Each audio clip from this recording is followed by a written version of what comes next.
Hi, welcome. Today I'm going to be ranking INFJ abilities and how rare they are, how useful they are, they're kind of interconnected. So yeah, let's get right into it. So Invisible Observer, I'm going to put in a beta. This is something that a lot of people don't notice about INFJs. They can actually kind of fly under the radar a lot of the time and just watch how other people interact. They might just sit there and people just almost forget they exist just because they're actually analysing the situation and trying to learn things from that. And yeah, make connections in the head when they're watching other people. So it's can be a useful skill, but if they're not doing anything with it, then it doesn't necessarily have as much of an advantage as some of the other skills that we've got. It's the exact same thing with the pattern recognition thing, beta, because alone, this sort of information gathering and drawing connections together, it's nice, but it's not necessarily useful or particularly rare. It's kind of just quite an average skill you've got with an INFJ. It's when you start to go into the more specialized stuff that it becomes rarer. So that's why I've chosen to put it there. And yeah, empathy also in the same one because it is just a very common skill that a lot of INFJs have. Not all INFJs are able to use empathy very well. There's other skills that kind of seem like empathy but aren't actually empathy, but true empathy is kind of just an average INFJ skill. It's not the most common, but yeah.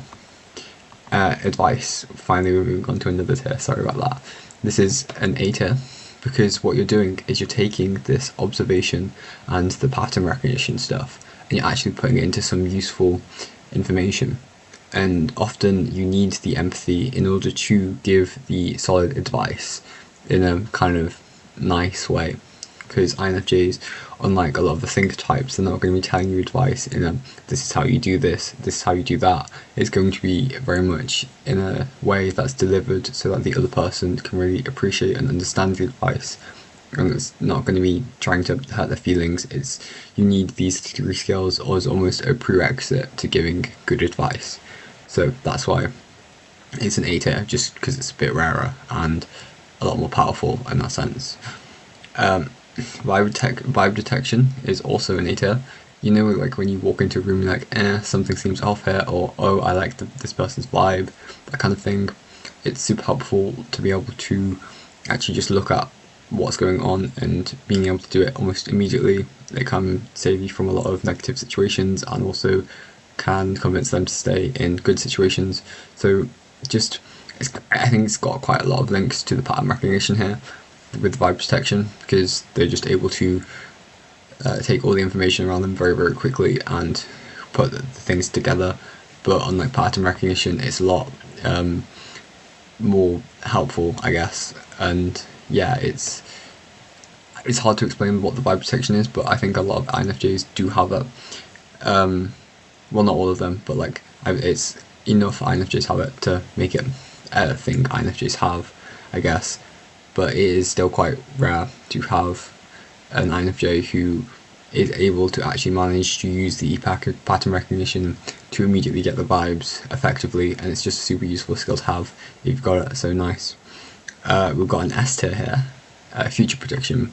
So this is a bit stronger than the vibe detection, and the pattern recognition is kind of almost just like a higher version of it, because no longer you're just getting vibes.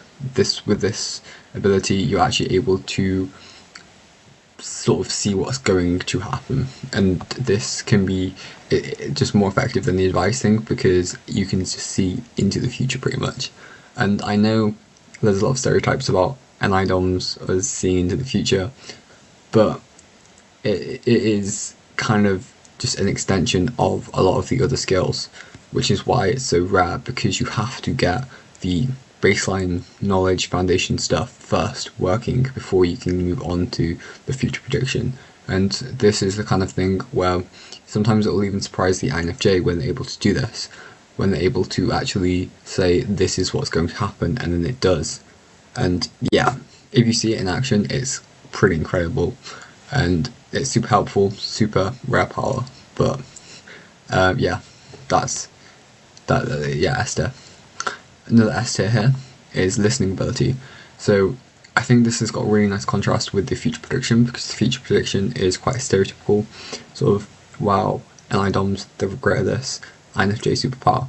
But with listening, this is incredibly underrated, because the advantage of listening skills is it means that an INFJ is able to actually truly gain the perspective of everyone around them and gain their sort of wisdom and knowledge, and yeah, they're just able to understand people better. A lot of the time, INFJs can also get caught up in their own kind of the pattern recognition stuff, and this can kind of not lead to them having these outside perspectives. But if they're actually truly able to listen, then they're able to get all of that data, and that is just, yeah, it's amazing when an INFJ can do that. And I think a lot of INFJs think they can do it when really not all that many can truly genuinely listen to people. So yeah, that's why it's an essay, so underrated. Manipulation, eta, and this is kind of putting some of the other stuff into practice, really, that an INFJ might have learnt about. So INFJs can sort of have multiple sides to them a lot of the time, and they can, if they want to, use that to their advantage. A lot of INFJs won't actually go down this route too much, but it's definitely a possibility. So eta sort of fits. It's not the absolute most rarest, but it's like pretty rare that an INFJ will truly go down the manipulation. I think a lot of the time with INFJs, they kind of stray away from this. It's like a thing they know they could do, but they don't really want to. So that's why it's there.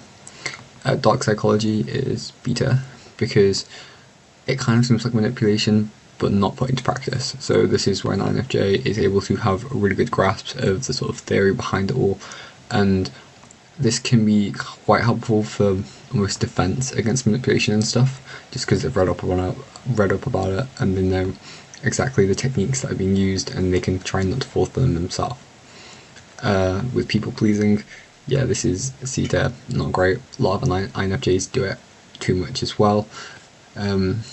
It's just not healthy for a lot of them to do it as much as they do, and it can be useful for certain situations, but I think a lot of INFJs rely on it way too much, and if maybe they tried to explore some of the other abilities, then it would help them to stop people pleasing so much, I guess. This is the worst one, self-criticism. It really just isn't a nice one to have. It kind of goes along with the people pleasing quite a bit. They're really nice to everyone else, but then themselves they're quite critical of. They saying they could do better, and yeah, it's just not helpful. Most of the time it won't be helpful to do this to the extent they do, and really if they just stopped the self-criticism so much and sort of had the balance between the people-pleasing self-criticism and sort of made them more equal, so they're being slightly more critical of other people, slightly less critical of themselves, then I think it would be just so helpful for them. These two are just so overused for an INFJ. So many INFJs I know use them too much, so yeah. And then finally, perfectionism is a CETA. Yeah, INFJs, it's kind of linked to the self-criticism, as in they really always want to do better, and that's kind of cool in a sense, because there are definitely more perks to the perfectionism than possibly the self-criticism, just because they're able to actually put it into practice, and certain things do require a certain level of perfectionism, but the self-criticism is often more harmful with perfectionism. Actually, INFJs can enjoy the perfectionism in a sense, which is kind of nice, but again, used a bit too much, and there's just so many other cool powers and abilities that go unexplored, because these three are just what an INFJ is stuck in. So yeah, hopefully you enjoyed this, and hopefully I see you next time. Thanks for watching. Subscribe if you want to, and yeah.